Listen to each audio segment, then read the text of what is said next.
Nerdcast assemble! Stay dandy, baby. Even though it looked like Natsume and her group were going to be taking down the big boss of the Deca-Dence world, they inadvertently get thrown into a new Game Plus, thanks to the actions of Kaburagi.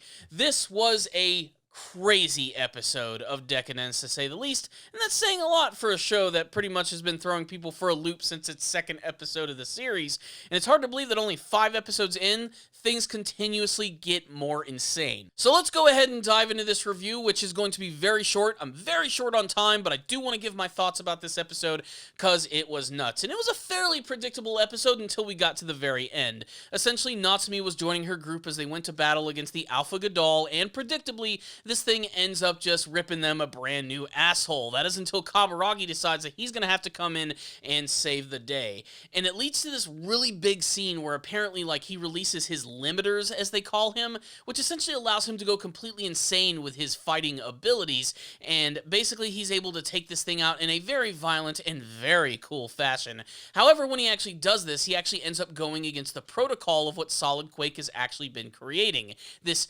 fiction for this world, and because of that, he has changed the storyline, so much so that it basically ends up moving to the next part of the story, which is not actually complete. This story, which is actually being created by all of these cyborg creatures, and they end up inadvertently releasing this massive Akira freaking monster, this giant, disgusting, unfinished Gadoll creature, which is incredibly powerful and is going to take the efforts of pretty much everyone to bring it down. I mean, not just the actual tankers and the gears, but they're even going to have to even bring back Deca-Dence in this to bring back its giant transforming robotic fist.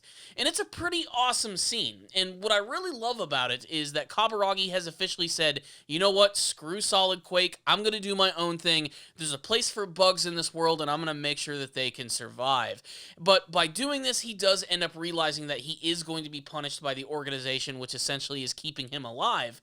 And hilariously enough, by the end of it, he ends up running into these 2 higher-ups, which are those weird robotic forms that we saw, like, you know, in the actual, like, Solid Quake headquarters. The weird purple dude with the giant nose and the Kamina glasses, and that weird little thing which takes the form of a little bird.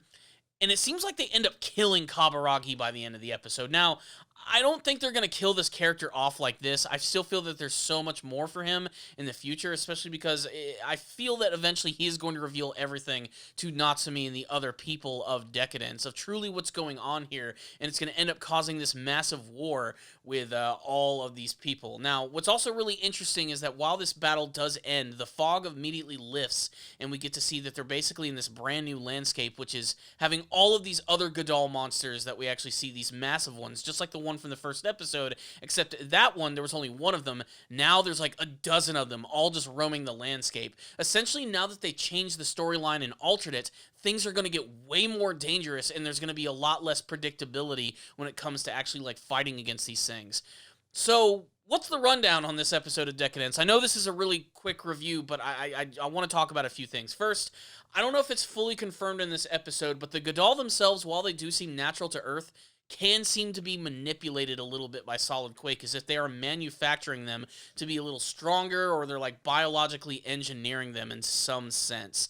And while they are a little angry over the fact that this story has been altered, they seem to still be rolling with the punches with the way things can happen, and they always seem to have contingencies in being able to actually control this world. But little by little, you can see that they realize that this control is starting to slip through their little robotic fingers, and it's only a matter of time before the truth is officially going to be revealed to these humans who are trying to survive on this planet.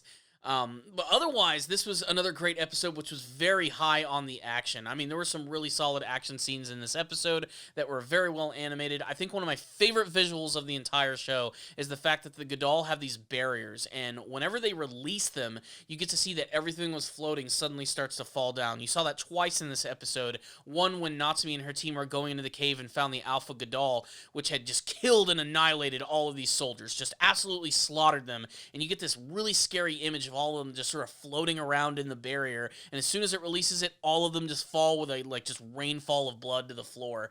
Same thing when Kaburagi defeated this thing by, like, stabbing it multiple times with these needles. All of its, like, green blood lifted up into the air and then suddenly just rained down. To me, it's just a really cool looking image. Otherwise, I thought this was a pretty good, solid action episode, which was kind of predictable in some senses, but by the end of it, it also reminded me that, yeah, there's going to be a lot of twists and turns for the series. So overall, I thought this was another solid episode of the series. A little slow in some parts, and a little kind of hard to actually follow, to be perfectly honest. I mean, this is a show where you're going to have to rewatch it a couple times to really not miss everything, but overall, I thought it was a really strong experience. I'm giving this one a 4 out of 5. That's my thoughts on the episode. I'd love to get yours. Make sure to sound off in the comment section below, and please subscribe to the channel for more videos just like this one.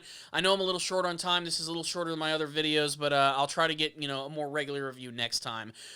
Make sure if you like this video to give it a thumbs up. I'd also like to thank all of my Patreon supporters. You guys are awesome, making donations, giving me feedback, and of course, if you make a donation to my Patreon, I'll review an anime series of your choice. So thank you guys so much for watching this review. I'll see you all next time, and as always, stay down there, baby.